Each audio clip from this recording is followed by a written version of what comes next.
Pekerjaan yang kau miliki saat ini mungkin tidak bisa memberikan seluruh yang engkau inginkan, tapi setidaknya bersyukurlah dia mampu membuat engkau bertahan. Maka lakukanlah yang terbaik tanpa harus menghardik, karena rezeki tidak peduli siapa yang paling menarik, apalagi dia yang senantiasa munafik. Rezeki akan hadir bagi dia yang senantiasa berusaha, apalagi ditambah dengan berdoa.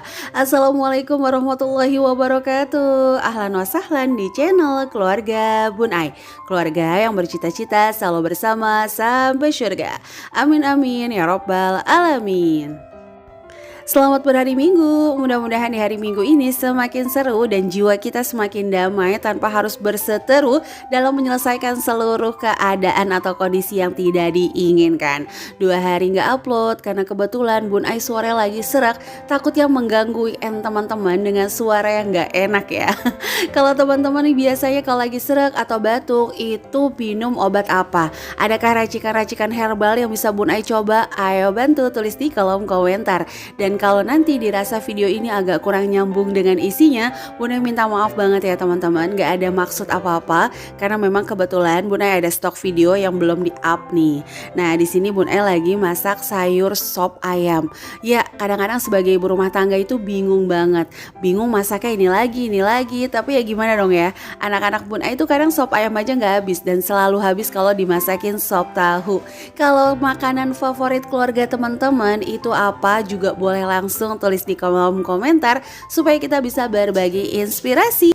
Kadang-kadang kan ya sama-sama sop ayam tapi bumbunya berbeda ternyata jauh lebih enak. Nah kalau Bun Ai sih standar aja, bumbunya adalah ya bawang legend yaitu merah dan putih yang udah damai kalau dimasak sayur. Kalau di luar sayur mereka bertengkar ya, tapi kalau di sayur di bumbu damai mereka menghasilkan makanan yang lezat dan enak. Nah ini ditambahin sedikit kaldu, tapi seperti biasa itu ayamnya Bun Ai tumis dulu sehingga mengeluarkan minyak dari kulit-kulit ayamnya. Oke deh teman-teman, banyak banget kan yang tanya gimana sih, siapa sih yang bikin tuh kita nggak bisa nabung. Sebenarnya ketika kita nggak bisa nabung, nggak punya dana cadangan, ada beberapa faktor yang harus jadi pertimbangan. Karena menabung itu bukan pekerjaan sendirian kalau dalam rumah tangga. Seperti slogan, kalau dilakukan sendirian tuh akan terasa berat. Iya sama banget, menabung kalau sendirian tanpa tujuan juga akan terasa berat. Seperti orang yang berjalan-jalan luntang-lantung tanpa tujuan alias nyasar ya teman-teman. Dan nanti di poin ketiga kamu bakal kaget, ternyata dia ya yang bikin kamu gak bisa nabung. Sebelum juga menabung, kamu wajib banget untuk menyiapkan media yang buat kamu nabung. Mau tabungan berjangka boleh, atau mau metode jadul boleh, yaitu dengan pakai celengan, dikumpulin dalam bentuk-bentuk recehan, dompet-dompet sisa belanja, atau dompet khusus koinan, dicoret-coret nominal yang sudah kamu tabung, pakai media supaya lebih memudahkan. Bahasanya, kalau kamu sendirian melakukan pekerjaan tanpa alat-alat itu akan kesulitan. Ya, memotong wortel aja kan harus pakai pisau supaya memudahkan. Sama, menabung juga harus menggunakan media sehingga kamu dalam mengatur keuangan tidak kesulitan. Seperti biasa ya, sebelum menabung langkah yang pertama harus kamu lakukan adalah membudgetkan. Kenapa? Karena dengan dibudgetkan kamu tidak memiliki tabungan halu yang seolah-olah besar di tabungan padahal kamu nggak punya sama sekali. Dan setelah dibagiin kamu boleh pakai metode amplop atau pakai dompet pintar.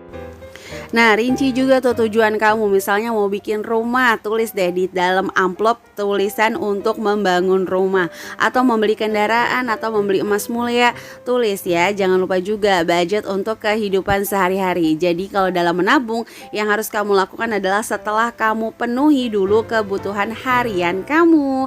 Dan orang pertama yang akan bikin kamu untuk gagal menabung adalah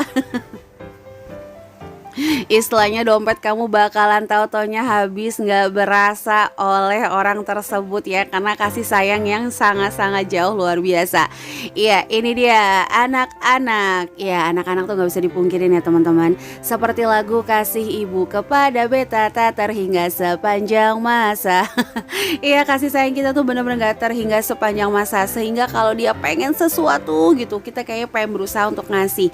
Meskipun mahal, yang dibayar tuh sebenarnya bukan bukan barangnya, tapi momen mereka terima apa yang kita kasih. Kebahagiaannya, wajah cerianya, nggak bisa dipungkirin. Seorang ibu tuh mendambakan hal tersebut dalam memberikan kepada anaknya.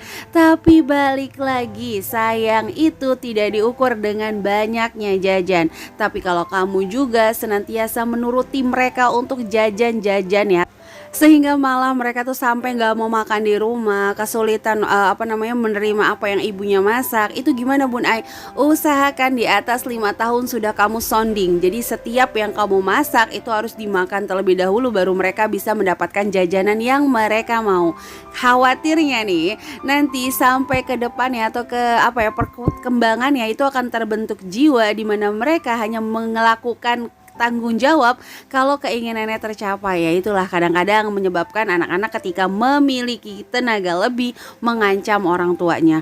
Aku kalau nggak jajan 10.000 nggak mau sekolah deh, aku kalau nggak jajan 12.000 nggak mau sekolah deh. Nah yang nanti khawatirnya yang repot bakal kita juga. Tapi sebagai ibu juga nggak bisa dipungkirin, kita harus punya usaha lebih alias nggak boleh males untuk menghadirkan permainan-permainan yang menarik atau energi-energi mereka yang positif kita arahkan ke jauh yang lebih baik, sehingga mereka melupakan atau keisengan mereka itu tidak hanya beralih ke jajan-jajan aja nih teman-teman. Ya, jadi kadang-kadang ibu-ibu itu kalau ngasih jajan bukan sayang juga, ribut, males ribut, kalau nggak dikasih nangis-nangis. Jadinya udahlah kasih aja. Atau malah kadang gengsi, masa tetangga jajan, masa anak aku enggak. Dia aja kan pekerjaannya lebih di bawah suami aku. Kalau ngebudget atau bikin anggaran tuh nggak kayak gitu ya teman-teman ukurannya. Kalau ngebudget tuh nggak itu ya ukurannya. Budget tuh nggak ada ya istilahnya bandingin sama penghasilan orang lain. Karena balik lagi ya, ngebudget kalau menurut Bun Ai itu simple sih, kemampuan kita versus keinginan kita, udah itu aja. Kadang-kadang dia gaji kok lebih besar ya, tapi kok motornya lebih jelek dari aku, misalnya kayak gitu ya teman-teman. Itu nggak ngaruh sama sekali gitu ya. Balik lagi, kita juga harus ngajarin anak menabung bersama dan membangkitkan jiwa bahwa menabung adalah perihal yang menyenangkan. Oke, lanjut di orang kedua yang bikin kantong kamu akan selalu kosong adalah hobi pasangan ya. Mungkin ada yang hobinya mancing, hobinya bersepeda. Boleh nggak Bun Ai? Boleh banget. Selalu Bun Ai bilang kalau on budget itu boleh. Tapi yang berbahaya kalau di luar budget.